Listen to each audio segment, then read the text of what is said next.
ತಾಯಿಯಾಗಿರೋ ನಮಗೆ ಮಗುಗೆ ಪುಟ್ಟ ಗಾಯ ಆದ್ರೂ ಜೀವ ತಡ್ಕೊಳ್ಳಲ್ಲ. ಅಂಥದ್ರಲ್ಲಿ ಇವತ್ತು ಕೂದಲು ತೆಗ್ದು ಕಿವಿ ಚುಚ್ಚಿಸೋ ಶಾಸ್ತ್ರ ಎಲ್ಲ ಮಾಡಬೇಕನ್ನುವಾಗ 15 ಡೇಸ್ ಮುಂಚೆಯಿಂದನೇ ಮೆಂಟಲಿ ಪ್ರಿಪೇರ್ ಆಗಿಬಿಟ್ಟಿದ್ದೆ. ಏನೂ ಆಗೋದಿಲ್ಲ, ಅಳಬಾರ್ದು, ಮಗುಗೆ ಧೈರ್ಯ ಹೇಳ್ಬೇಕು ಅಂತೆಲ್ಲ. ಸೊ ಆ ದಿನ ಬಂದಾಗ ಮಗುಗೆ ಆದಷ್ಟು ಧೈರ್ಯ ಹೇಳ್ದೆ, ಏನೂ ಆಗೋದಿಲ್ಲ, you are a strong girl, ಬೇಗ ಮುಗ್ದೋಗುತ್ತೆ ಅಂತೆಲ್ಲ. ಸೊ ಕೂದಲೇನೋ ತೆಗೆಸ್ಕೊಂಬಿಟ್ಲು ಆರಾಮಾಗಿ. ಬಟ್ ಕಿವಿ ಚುಚ್ಚುವಾಗ ಪೇನ್ ಆಗುತ್ತೆ ಅಂತ ನಮಗೂ ಗೊತ್ತಿರುತ್ತಲ್ವ. ಏನಾದರೂ ಆಲ್ಟರ್ನೇಟಿವ್ಸ್ ಹುಡುಕ್ತಾ ಇರ್ತೀವಿ ಮಗುಗೆ ಪೇನ್ ಆಗದೆ ಇರೋಂಗಿರಲಿ ಅಂತ. ಸೊ ಪೀಡಿಯಾಟ್ರಿಷಿಯನ್ ಕಡೆಯಿಂದ ಈ ಪಿಲಾಕ್ಸ್ ಕ್ರೀಮ್ ಅನ್ನೋದನ್ನ ರೆಕಮೆಂಡ್ ಮಾಡಿದ್ರು. ಅದು ಒಂದು ನಂಬಿಂಗ್ ಕ್ರೀಮು. ಮಗುಗೆ 1 ಅವರ್ ಮುಂಚೆ and before 10 minutes year piercing ಮಾಡೋ 10 ಮಿನಿಟ್ಸ್ ಮುಂಚೆ ಹಚ್ಚಿದ್ರೆ ಸಾಕು. ಮಗುಗೆ ಕಿವಿ ಚುಚ್ಚೋದು ಏನೂ ಒಂಚೂರು ಫೀಲ್ ಆಗೋದಿಲ್ಲ, ಆರಾಮಾಗಿರ್ತಾಳೆ.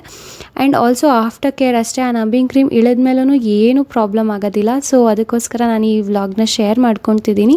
ನಿಮ್ಗೇನಾದರೂ ಇದು ಇನ್ಫಾರ್ಮೇಟಿವ್ ಆಗಿರ್ಬೋದು, ಅಥವಾ ನಿಮ್ಗೆ ಯಾರಾದರೂ ಪುಟಾಣಿ ಮಕ್ಕಳ ಪೇರೆಂಟ್ಸ್ ಗೊತ್ತಿದ್ದರೆ ಅವ್ರಿಗೆ ಈ ವಿಡಿಯೋನ ಶೇರ್ ಮಾಡಿ, ಅವ್ರಿಗೂ ಇನ್ಫಾರ್ಮೇಟಿವ್ ಆಗಿರುತ್ತೆ. ಕ್ರೀಮ್ದು ಲಿಂಕ್ ಬೇಕಿರೋ ಲಿಂಕ್ ಅಂತ ಕಮೆಂಟ್ ಮಾಡಿ, ನಿಮ್ಗೆ ಇನ್ಬಾಕ್ಸ್ಗೆ ಬರುತ್ತೆ. ಸೊ ನಮ್ಮ ಕಡೆ ಮಾವನ ಮೇಲೆ ಕೂರಿಸಿ ಶಾಸ್ತ್ರ ಮಾಡೋದಿರುತ್ತೆ. ಮಗು ಕೂದಲು ತೆಗಿಯೋದಾಗಿರ್ಬೋದು, ಕಿವಿ ಚುಚ್ಚೋದಾಗಿರ್ಬೋದು. ನಿಮ್ಮ ಕಡೆ ಎಲ್ಲ ಯಾವ ಥರ ಶಾಸ್ತ್ರ ಮಾಡ್ತಾರೆ ಅಂತ ಕಮೆಂಟ್ನಲ್ಲಿ ತಿಳಿಸಿ. ಈ ವ್ಲಾಗ್ ನಿಮ್ಗೆ ಇಷ್ಟ ಆಗಿದ್ದರೆ ದಯವಿಟ್ಟು ಶೇರ್ ಮಾಡಿ ಆ್ಯಂಡ್ ಸಬ್ಸ್ಕ್ರೈಬ್ ಮಾಡ್ಕೊಳ್ಳೋದನ್ನ ಮರಿಬೇಡಿ. Thanks for watching.